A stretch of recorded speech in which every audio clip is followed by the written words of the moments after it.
Ako po si Michael Maurilio alias Rene. Hindi po ako pinilit na magsalita ng katotohanan. Kusang loob ko pong inilalahad ang mga nagawa kong kasalanan at mga plano laban kay Pastor Apollo C. Kibuloy at sa Kingdom Ministry. Ako po yung witness, kinuwang witness ni Senry Sauntiveros na nakatakip yung muka. Pero ngayon, hindi na sapagkat nagsasabi na ako ng totoo. Binayaran po ako ni Senry Sauntiveros para mag-testify laban kay PRRD, VP Sara at kay Pastor Apollo C. Kibuloy. Lahat ng sinabi ko at kasama ko doon na nag-witness sa Senado ay ginawa lamang ni Senrisa upang papagsakin si Pastor at ang buong kingdom at kunin ang kanilang mga ari-arian. Ngayon po ay hinahanap at tinatakot ako ni Senrisa. Ako po ay dating full-time worker ng Kingdom of Jesus Christ na pinamumunuan ni Pastor Apollo Kibuloy. Na-convert ako noong 2015 at naging full-time noong 2019 kung saan na-assign po ako sa Glory Mountain sa Davao City. Lumabas po ako ng 2021, ngunit nagpaalam po ako ng maayos at pinayagan naman ako ng Kingdom dahil may balak po akong bumalik pagkatapos ng ilang taon. Noong January 2024, nag-vlog po ako kasama ang isang ex-full-time na si Lawrence Capuno dahil nagsimula na noon yung unang pagdinig na sa Senado sa pangunguna ni Senry Sauntiveros tungkol sa mga aligasyon ng sexual abuse at human trafficking na isinampalaban kay Pastor Apollo Kibuloy. Sa vlog na yon, pinasinungalingan namin yung mga claim ni Glenda Portugal alias Amanda at nung iba pa na pawang kasinungalingan lahat. Noong February 2024, kinontak ako ng isang ex-full-time na si Shishir Bandari at inalok na maging witness sa Senate investigation ni Senador Risa kapalit ng financial assistance. Pumayag ako dahil sa panahon din yon, nangangailangan din ako ng pera.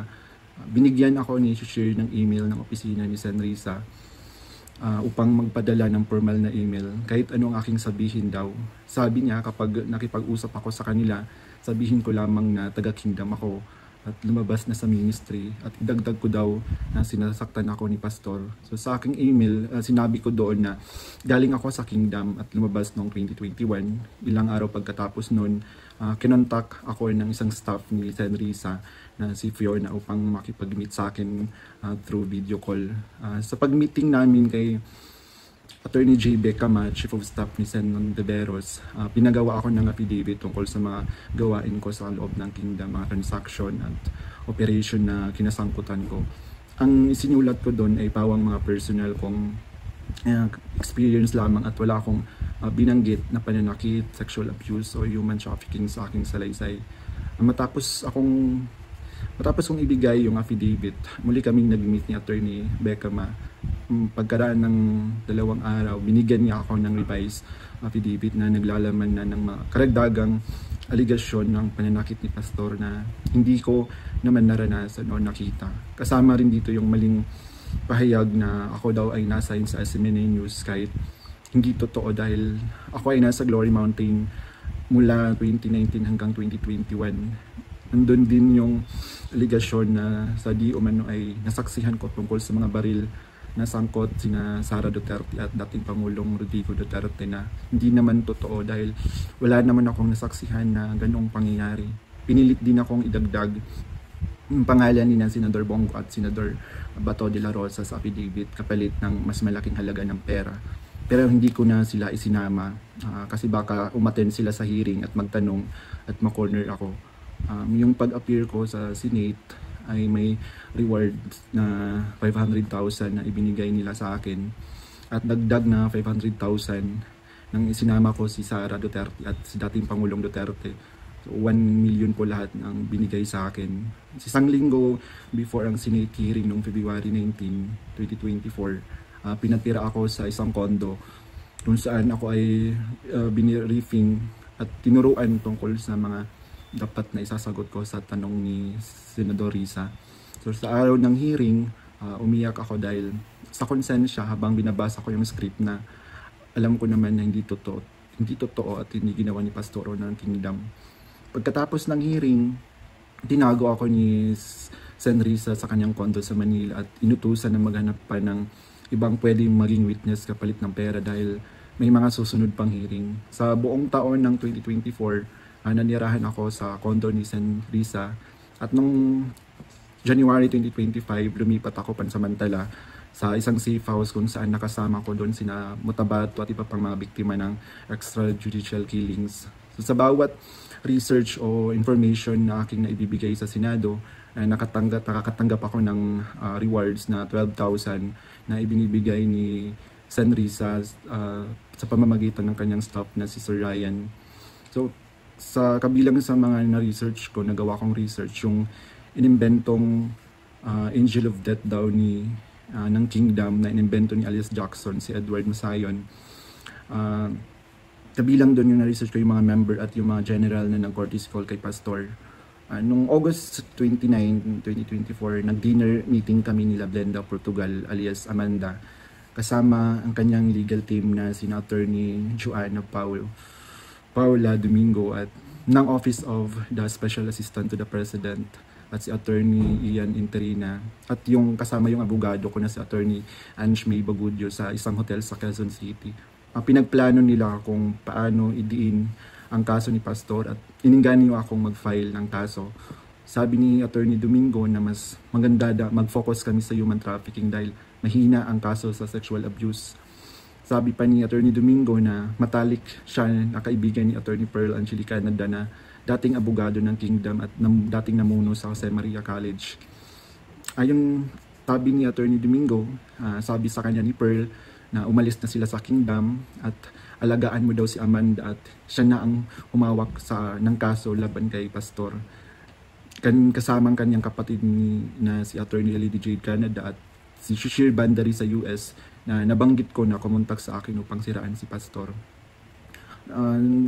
Dagdag pa ni Attorney Domingo na gumagamit sila ng private jet mula kay Secretary Antonio Lagdameo papuntang Davao para sa kaso ni alias Amanda dahil sabi ni Attorney Domingo ito ay para sa seguridad nila sapagkat may natatanggap daw silang security threat.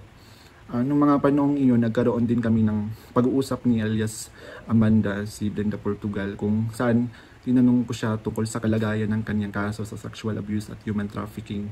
Sinabi niya sa akin na mahina daw talaga yung kaso sa sexual abuse sa Pasig at gusto na niyang sumuko, kaya lang may mga nagsusulsul daw sa kanya na ituloy pa rin yung kaso. Nakiusap niya lang siya sa akin na tulungan ko siya maging witness sa kanyang kaso sa human trafficking at nanghingi pa siya ng ebidensya kung meron daw akong naipon or naitago ng mga patunay sa sexual abuse. So, ipiniliwanag ko sa kanya na wala akong ebidensya dahil hindi ako kasama sa mga pangyayaring iyon dahil nagsimula lamang ako bilang full-time noong 2019 at hindi rin ako biktima ni Pastor kaya wala akong maibibigay na ebidensya. Sinabi ni alias Amanda na mag-focus na lang ako sa human trafficking at maghanap ng mga ebidensya kung meron pa akong naitatagong impormasyon. Sinabi ko sa kanya na maghahanap ako ngunit wala talaga akong ebidensya dahil hindi naman talaga totoo ang mga aligasyon. Sabi ni Attorney Domingo na hinahanapan daw nila ng butas upang makasuhan at madisbar si Attorney Israelito Torion upang mawala na daw ito dahil sabi niya magaling daw ito. So sa panahon ng KOG Sage sa Davao City noong August 24 hanggang September 8, 2024, everyday kami nag-meeting kasama yung mga staff ni Sen Risa, yung PNP, CIDG, nandun yung US Embassy, yung NBI, ang Department of Justice at yung mga tumiwalag sa Kingdom mula sa Amerika na sina Ann Lagerder at Arlene Stone. Pinag-uusapan ang plano kung paano ma-extradite o ma-extraordinary rendition si Pastor sa US at paano pabagsakin ng Kingdom. Ang pangunahing pinag-uusapan mga meeting ay ang plano sakaling mahuli si Pastor ang plano ay agad siyang extradite sa US at bawiin ang kaso na isinampa ni alias Amanda upang mapabilis ang extradition ni Pastor kapag siya ay nahuli. Subalit hindi ito natuloy dahil sa pag-aalala sa US na maaaring manalo si Donald Trump sa panahong iyon na nagdulot ng paghina ng kanilang connection sa gobyerno ng US. So dahil dito, nang mahuli si Pastor, wala na silang pagkakataon na ma-extradite siya. Kaya naman nag-utos si Sen Risa Tevero sa amin na labanan ang kaso dito sa Pilipinas laban kay Pastor at sa lahat ng mga administrator ng Kingdom upang tuluyang pabagsakin ang Kingdom. So tinatanong kami ng paulit-ulit kung may alam kami tungkol sa isang bunker daw nung panahon ng KOG Siege, dahil kapag nahanap daw nila si Pastor, babahan ng pera at may bahagi kami doon. Ang bunker ang pangunahing hinahanap, kaya pinuntahan nila ang lahat ng mga posibleng lugar. Ngunit sa katotohanan, wala talagang bunker sa Kingdom, lalo na sa Central Headquarters. Ang mga updates tungkol sa mga ito ay galing sa kasalukuyang PNP Chief General Nicolas Torre, na siyang nangunguna sa bawat meeting namin at nagtatanong tungkol sa lokasyon ng bunker. Kasama ko rin sa mga meeting ngayon sina Edward Masayon alias Jackson, na pumasok sa Kingdom compound, na nagkunwaring pulis dahil siya daw ang nakakaalam kung saan ang bunker.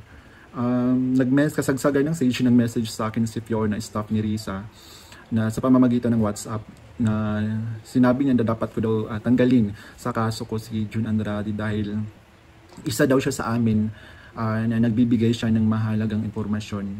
So ipinaalam ko sa kanya na ipapasa ko muna ito sa aking abogado. Pero ngunit isang linggo pagkatapos nun, tinanong ulit ako kung may contact ako sa Kingdom dahil hindi na raw mahanap si June Andrade. Hanggang ngayon, hindi na siya natanggal sa kasong pinafile sa akin. Noong November 5, 2024, nagkaroon kami ng meeting kasama sina Undersecretary Nicolas T. ng Department of Justice at 4 pang prosecutor. Ang naalala ko doon si Prosecutor Olivia Torrevillas, si alias Amanda, kanyang mga abogado, si Attorney Domingo at si Attorney Ian, 3 representative from NBI, 2 lawyer at 1 agent. Ang sabi ni Yusek sa amin, bawat isa sa amin na nag-witness sa Senate investigation na ginawa ni Risa ay may naka-assign na mga administrator ng Kingdom na kakasuhan namin. Mayroon reward na 1 million pesos kung magfa-file kami ng kaso laban sa kanila, upang tuluyan na daw masira at mawala ang Kingdom at makuha na nila yung mga ari-arian ni Pastor at ng Kingdom. So sa akin, naka-assign yung 2 administrator na sina Eleanor Cardona at si Marlon Rosete. Pati na rin yung 2 key person ng SMNI na si Cristina San Pedro at si Hannah Jane Sancho. May 2 ministers, si Carlo Catiil at si Rico Mandin, at coordinators na sina Grace Mandin at si Corazon Dupalag. At yung kay alias Jackson naman, yung naka-assign sa kanya yung mga lalaking administrator, katulad nila Marlon Nacobo, nasali si Sister Elizabeth Carion. And kay alias Jerome naman, naka-assign sa kanya yung mga administrator ng mga babae na sina Nyanyang Lizada at si Teresita Dandan. So sa iba't ibang araw na mga meeting namin, kasama ko yung mga dating full-time worker ng Kingdom na lumabas dahil sa mga nagawang kasalanan sa loob ng ministry.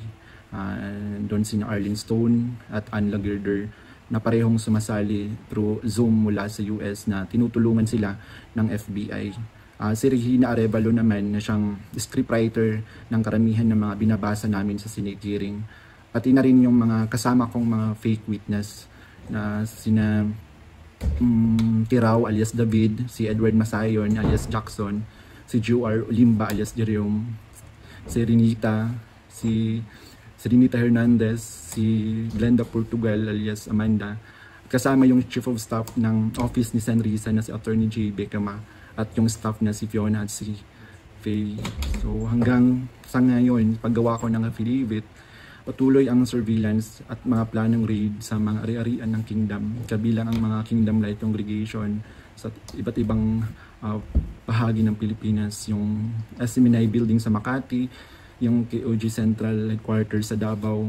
Bukod dito, tinatarget din yung mga anak ng mga full-time workers bilang mga biktima daw ng human trafficking at child abuse. Ngayon po ay lumalabas ako upang ilahad ang katotohanan na ang lahat ng ito ay gawa-gawang kaso at plano lamang pabagsakin si Pastor at ang buong Kingdom Ministry at kunin ang kanilang mga ari-arian. Hindi ko na masikmura yung mga ipinapagawa ni San Risa na kasinungalingan at ang pamimilit niya na magsampa ako ng kaso kapalit ng pera. Wala pong ginawang mali si Pastor sa akin. Puro kabutihan ang aking naranasan habang nasa loob pa ng Kingdom. Lahat ng ito, sinabi ko ay upang ipagtanggol ang katotohanan kahit nakakatakot dahil sa mga malalaking tao yung sangkot. Pero ito na yung panahon upang tumindig para sa katotohanan at humihingi ako ng tawad sa Kingdom family, lalo na kay Pastor Apollo Kibuloy sa mga nagawa kong mali at kasinungalingan.